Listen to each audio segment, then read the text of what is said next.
Hello students, in this video we are going to discuss about the role of India during the Cold War. Okay, so India's response to Cold War dependent on two strategies.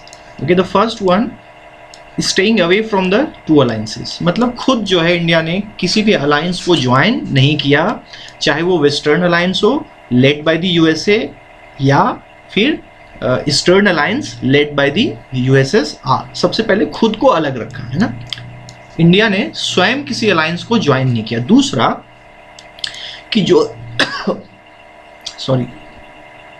जो छोटी छोटी countries थी, ठीक है, जिनको आज़ादी मिल रही थी कॉलोनियल पावर से, ठीक है, हमें भी 1947 में फ्रीडम मिला था.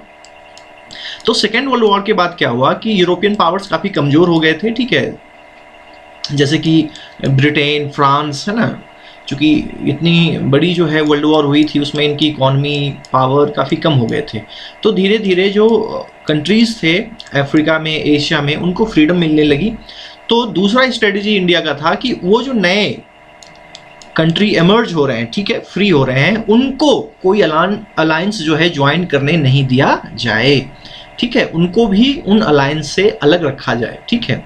क्योंकि हमने पीछे बात की थी ना कि जब हम नॉन अलाइनमेंट मूवमेंट की बात कर रहे थे, क्योंकि ये खतरा था, है ना, कि अभी आज़ादी मिली है और दोनों अलायंस में से किसी को हम ज्वाइन कर लेंगे तो वो दोनों पावरफुल कंट्रीज़ हैं, कहीं ऐसा ना हो कि वो फिर से हम पर अपनी मनमानी चलाने लगे, ठीक है. इसलिए उन्होंने जो है नॉन अलाइनमेंट एक ग्रुप बनाया जिसमें वो कंट्रीज़ थे जो किसी अलायंस को ज्वाइन करना नहीं चाहते थे, ठीक है. तो ये दो जो है बेसिक स्ट्रैटेजीज थी इंडिया की ड्यूरिंग द कोल्ड वॉर, और इसी के बेसिस पे जो है इंडिया अपना एक्शन लेता था, अपने डिसीजंस लेता था, ठीक है.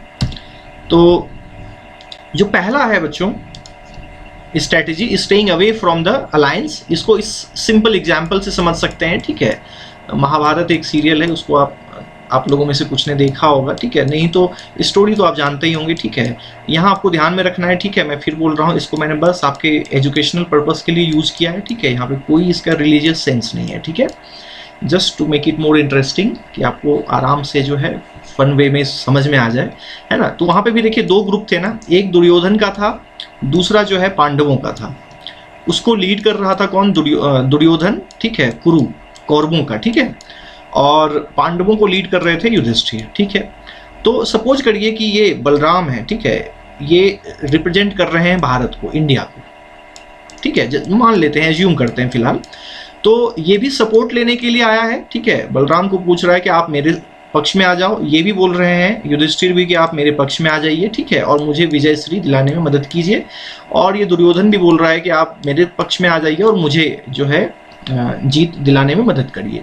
तो ये बोल रहे हैं कि देखो तुम दोनों हमारे हो, ठीक है, संपूर्ण भारतवर्ष मेरा है, ठीक है, पूरा, और तुम उसी भारतवर्ष के हो यहाँ पे, तो मैं तुम में से किसी को ज्वाइन नहीं करूंगा, ठीक है, तुम्हें जो करना है करो. तो ये वही हुआ कि इंडिया का स्टैंड कि किसी पक्ष को ज्वाइन नहीं करना है, ठीक है.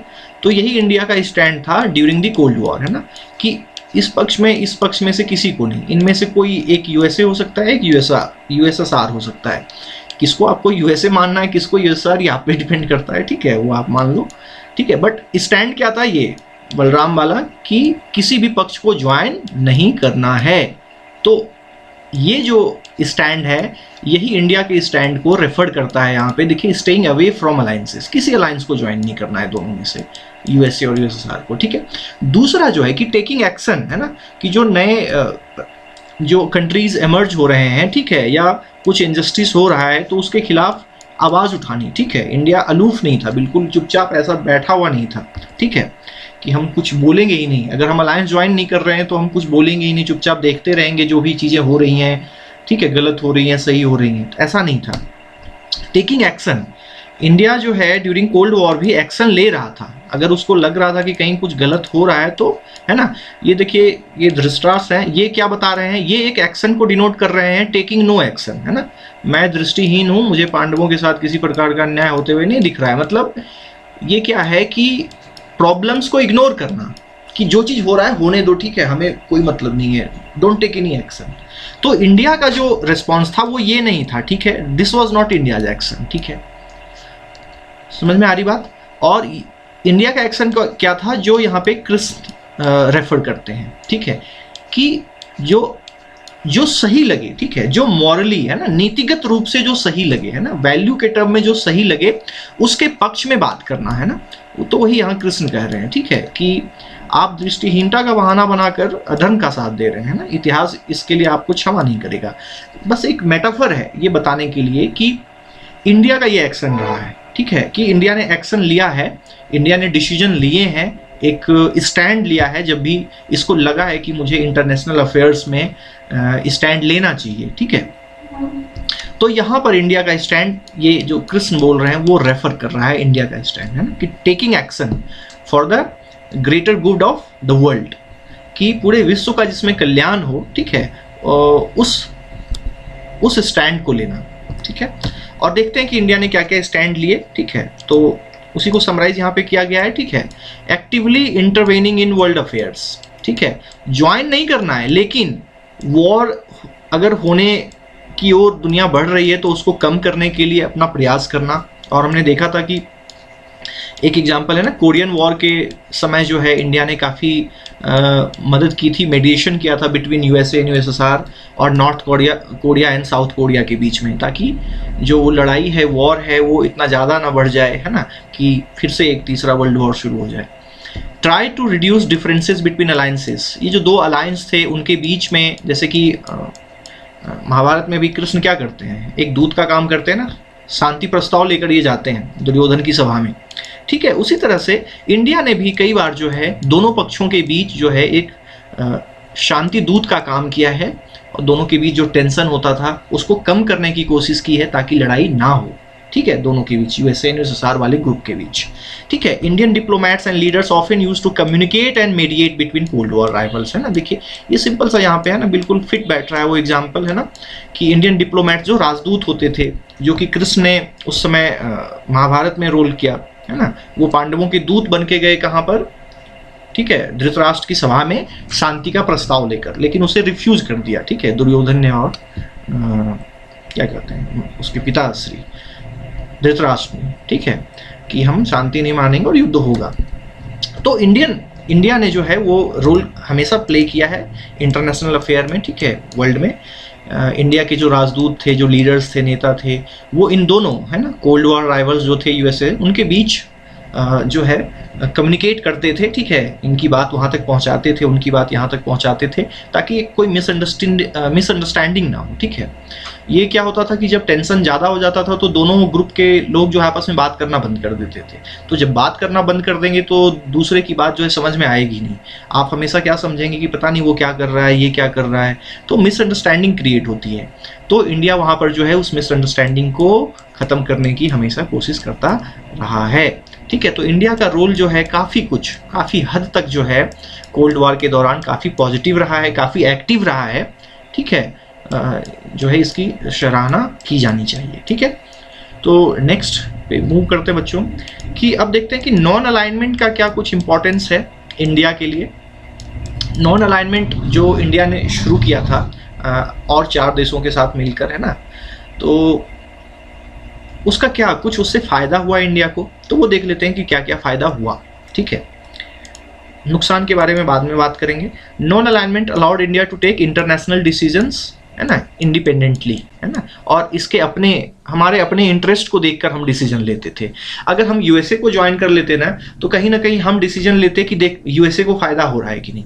यूएसएसआर को ज्वाइन कर लेते तो हम डिसीजन ये सोच कर लेते, यूएसएसआर हमें लेने ही नहीं देता डिसीजन पहले तो, है ना, कि अगर उसको नुकसान होगा तो हम ऐसे डिसीजन लेते कि यूएसएसआर को फायदा हो रहा है या नहीं। लेकिन जब हमने किसी अलायंस को ज्वाइन नहीं किया तो हम अपने फायदे के बारे में सोच सकते थे, और इंडिया जो है डिसीजन ये सोच कर लेता था कि भारत को कितना फायदा हो सकता है इस डिसीजन से, ठीक है।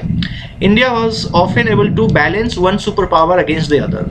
जब इसको लगता था कि भाई, है ना, एक सुपर पावर यूएसए ज़्यादा प्रेशराइज कर रहा है मुझे, तो कहीं ना कहीं हम थोड़ा सा जो है इंक्लाइंड हो जाते थे यूएसएसआर की तरफ, ठीक है। तो क्या इससे हम क्या करते थे, थोड़ा बैलेंस बना देते थे, ठीक है, कि कोई सुपर पावर जो है हम पे ज़्यादा उतना ओवर पावर ना कर पाए, हम पे उतना कंट्रोल ना कर पाए, ठीक है। तीसरा, neither alliance system could take India for granted, है ना, बोलते हैं ना कि मुझे टेकन फॉर ग्रांटेड मत लो, है ना, मतलब कि ये मतलब कि कुछ भी करेंगे, ठीक है, ये कुछ नहीं करेगा, हम जो कहेंगे वही करेगा।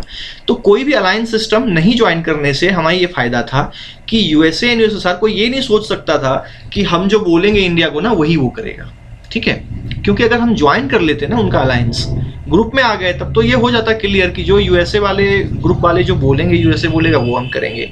यूएसएसआर के ग्रुप को ज्वाइन कर लिया हमने, तो यूएसएसआर जो बोलेगा हमें उसके साथ खड़ा रहना पड़ेगा। लेकिन जब हमने नहीं ज्वाइन किया ना, तो दोनों में से कोई ये नहीं सोच सकता कि यार इंडिया मेरे पक्ष में ही आएगा या इंडिया मुझे सपोर्ट ही करेगा इस चीज पे, नहीं, ठीक है। टेकन फॉर ग्रांटेड नहीं ले सकता, ठीक है। तो ये इसका मतलब है, ठीक है। तो क्रिटिसिज्म क्या है बच्चों, देखते हैं नॉन अलाइनमेंट का, ठीक है। क्यों क्रिटिसाइज किया जाता है, क्या कुछ दिक्कतें थी इसकी, ठीक है। तो कहा जाता है कि इंडिया का नॉन अलाइनमेंट जो था ना वो अनप्रिंसिपल्ड था, ठीक है। मतलब कोई प्रिंसिपल नहीं था इसमें, ठीक है, कोई सिद्धांत नहीं था, मतलब इससे भटक जाता था इंडिया, ठीक है। In the name of pursuing national interest, हम अपने नेशनल फायदे के लिए जो है कभी कभी क्या है, इंडिया ने कोई फर्म स्टैंड नहीं लिया क्रूशियल इंटरनेशनल इश्यूज पे, कि कुछ इंपॉर्टेंट इश्यूज इमर्ज हुए थे जिसपे कि इंडिया ने कोई स्टैंड नहीं लिया जो कि लेना चाहिए था, ये कहकर कि इसमें इंडिया का नुकसान है, ठीक है। तो ये एक क्रिटिसिज्म है इसका, ठीक है। कुछ इश्यूज पे लिया भी है, जैसे कि कोरियन वॉर के समय, ठीक है, और कुछ पे नहीं भी लिया होगा, उसमें हो सकता है इंडिया को ये लग रहा हो कि हमारा ज़्यादा नुकसान हो सकता है, ठीक है। दूसरा, कहा जाता है कि इंडिया जो है वो नॉन अलाइनमेंट को सही मायने में मान ही नहीं रहा था, ठीक है। वो अलाइंड था, वो जो है कहीं ना कहीं यूएसएसआर के ज़्यादा नज़दीक था यूएसए की अपेक्षा। वो एक तरह से ढोंग कर रहा था कि हम नॉन अलाइंड हैं, किसी अलायंस को हमने ज्वाइन नहीं किया है, ठीक है। क्यों? क्योंकि इंडिया ने देखिए 1971 में क्या किया था बच्चों, एक ट्रीटी ऑफ फ्रेंडशिप साइन किया था, किसके साथ? यूएसएसआर के साथ, ठीक है, फॉर 20 ईयर्स, मतलब 91 तक, है ना, 1991 तक, ठीक है, 1991 तक, ठीक है। तो इससे क्या पता चलता है? फ्रेंडशिप, मतलब आपने यूएसएसआर के साथ मित्रता की संधि की, इसका मतलब ये है कि आप कहीं ना कहीं यूएसएसआर के पक्ष में गए, ठीक है। लेकिन ये क्रिटिसिज्म है, करते हैं क्रिटिसिज्म करने वाले, लेकिन उस समय की परिस्थितियां ऐसी थी बच्चों कि 71 में क्या हुआ था, 71 में देखिए, है ना, बांग्लादेश और इंडिया पाक का जो है वॉर हुआ था फॉर बांग्लादेश, है ना, बांग्लादेश को इंडिपेंडेंस, फ्रीडम दिलाने के लिए, ठीक है। तो उस समय क्या हुआ कि यूएसए ने जो है अपनी युद्धपोत को जो है वो भेज दिया था इंडिया के लिए, पाकिस्तान के पक्ष में। तो जब वहाँ से भेज दिया गया तो इंडिया क्या करता है, इंडिया के पास एक ही ऑप्शन था, ठीक है। तो उसने फ्रेंडशिप ट्रीटी साइन की, किससे? रशिया के साथ। और यूएसएसआर ने फिर उस समय जो है अपना जो इनका वॉरशिप है उसको भेजा था, ठीक है, इंडिया के पक्ष से, ठीक है। तो कहीं ना कहीं मुझे लगता है कि ये कोई पक्ष ज्वाइन करना नहीं है, ये जो हमने इधर बात की ना, ये वाला थर्ड पॉइंट, ये सॉरी ये वाला, India was often able to balance one super power against the other. तो यहाँ पे इंडिया ने काफी प्रैक्टिकली काम किया है, ठीक है। चूंकि यूएसए ने ड्यूरिंग बांग्लादेश वॉर, ठीक है, फ्रीडम ऑफ बांग्लादेश, जो उस समय इंडिया पाक का जो लड़ाई हुई, उस समय यूएसए ने पाक को समर्थन दे दिया, सपोर्ट कर दिया। तो कहीं ना कहीं इंडिया ने क्या किया, यूएसएसआर के साथ एक ट्रीटी साइन करके दोनों को बैलेंस किया, है ना। और यूएसएसआर जब उधर से इंडिया के पक्ष में आ गया तो फिर जो है अल्टीमेटली यूएसए के वॉरशिप को जो है लौटना पड़ा, ठीक है, उसने इंडिया पे कोई अटैक नहीं किया, ठीक है। अदरवाइज अगर ये ट्रीटी साइन नहीं होती तो जो है रिजल्ट्स कुछ अलग हो सकते थे, ठीक है। हम उतने कैपेबल अभी भी नहीं हैं और उस समय भी नहीं थे कि हम यूएसए के फोर्स का सामना कर सकें, उसके वॉरशिप का जो है कुछ रिस्पॉन्स दे सकें, ठीक है। तो इस वजह से ये क्रिटिसिज्म जो है उतना दमदार नहीं है, उतना लॉजिकल नहीं है, उतना, ठीक है, रीजनेबल नहीं लगता है, ठीक है। इंडिया जो है काफ़ी हद तक नॉन अलाइंड रहा है, इंडिपेंडेंटली डिसीजन लेता रहा है, ठीक है। जहाँ इसे लगा है प्रैक्टिकली कि कुछ प्रॉब्लम्स हैं, तो वहाँ पे एक सुपर पावर को दूसरे सुपर पावर के साथ बैलेंस करने के लिए कहीं ना कहीं थोड़ा बहुत, है ना, कुछ इंक्लिनेशन थोड़ा बहुत उसने किया है बस, लेकिन वो प्रैक्टिकल रीजंस की वजह से है, ठीक है। अपने देश के हित को देखते हुए वो डिसीजन लिया गया है, ठीक है। तो ये हो गया बच्चों क्रिटिसिज्म। एक और टॉपिक है बच्चों, उसको हम नेक्स्ट में डिस्कस करेंगे, ठीक है, और वो है the relevance of non alignment in the present time. ठीक है, तो तब तक के लिए बाय, नेक्स्ट वीडियो में मिलते हैं आपसे फिर।